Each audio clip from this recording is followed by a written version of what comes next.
Halo semua, perkenalkan nama aku Echa Nazarunisa dari Pendidikan Bahasa dan Sastra Indonesia dengan NPM 2110631. Hari ini aku akan membawakan satu dongeng yang berjudul Paman Alfred dan Tiga Rakun. Di sebuah peternakan yang luas, tinggal seorang peternak bernama Alfred. Ia lebih sering dipanggil Paman Alfred oleh tetangga di sekitarnya. Setiap hari, pekerjaannya memerah susu sapi dan memberi sapi-sapinya makan, lalu membabat rumput-rumputan untuk makanan sapi tersebut, dan kemudian memberi makan ternak-ternak lainnya. Selain itu juga, Paman Alfred sering membersihkan ladang jagung dan ladang gadungnya. Setelah semua selesai, Paman Alfred berkeliling ladang dan peternakannya, melihat apakah ada pagar-pagar yang rusak atau tidak. Juga mengecek bahan pangan lainnya, apakah masih ada atau tidak. Sore menjelang malam hari, Paman Alfred merasa punggungnya sakit dan pegal semua.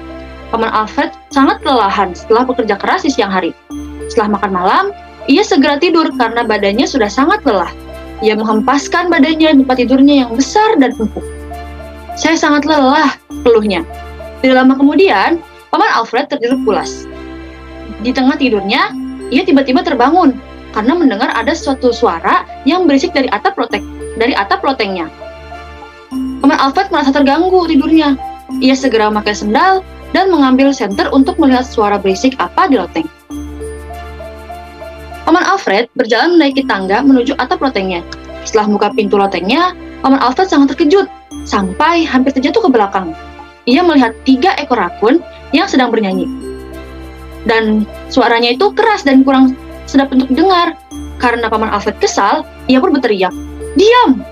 Tapi 3 rakun itu tetap bernyanyi, walaupun sudah teriaki dan sudah diusir. Akhirnya Paman Alfred kembali ke kamarnya. Ia mencoba untuk melanjutkan tidurnya.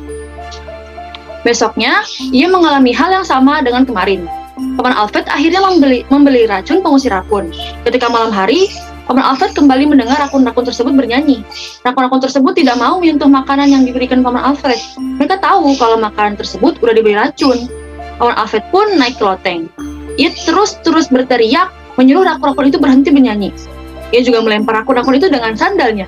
Rakun-rakun itu mengelak sambil terus bernyanyi dan mengejek Paman Alfred. Keesokan harinya, Paman Alfred pergi ke perpustakaan. Ia mencari buku cara mengusir rakun. Setelah hampir 1 jam, buku yang dicari akhirnya berhasil ditemukan. Di buku tersebut, tertulis cara mengusir rakun adalah dengan menyembunyikan suara yang bising. Misalnya, dengan radio atau dan lainnya. Setelah sampai rumah, Paman Alfred menyiapkan radio tuanya. Lalu, ia masukkan kaset lagu rock ke dalam radionya.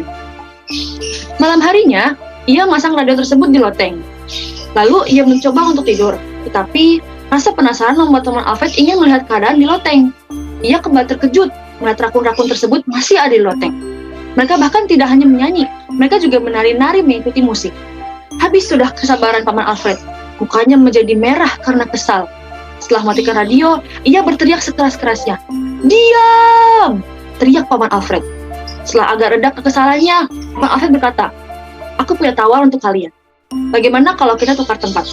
Kalian boleh menempati kamarku sebagai tempat kalian," ujar Paman Alfred kepada rakun-rakun itu. Dan rakun-rakun itu pun mengangguk setuju. Besok malam, ketiga rakun itu tidur di kamar Paman Alfred, sedang Paman Alfred tidur di loteng. Setelah menyanyi dan menari, akhirnya rakun tersebut tidur di kamar Paman Alfred. Paman Alfred yang sudah sangat lelah, tidak lagi memikirkan tempat tidurnya. Ia tertidur lelap di loteng. Saking lelapnya, Paman Alfred bermimpi tentang rakun. Ia bernyanyi dalam mimpinya, persis seperti nyanyian yang dinyanyikan oleh 3 rakun tersebut. 3 rakun yang tidur di kamar Paman Alfred terbangun. Mereka merasa terganggu dan takut mendengar suara yang berasal dari loteng. Mereka segera berlarian keluar rumah dan akhirnya mereka tidak pernah datang lagi ke rumah Paman Alfred. Akhirnya sejak saat itu, Paman Alfred bisa tidur dengan nyenyak setelah bekerja seharian. Baik, terima kasih. Itu saja dongeng yang bisa aku sampaikan.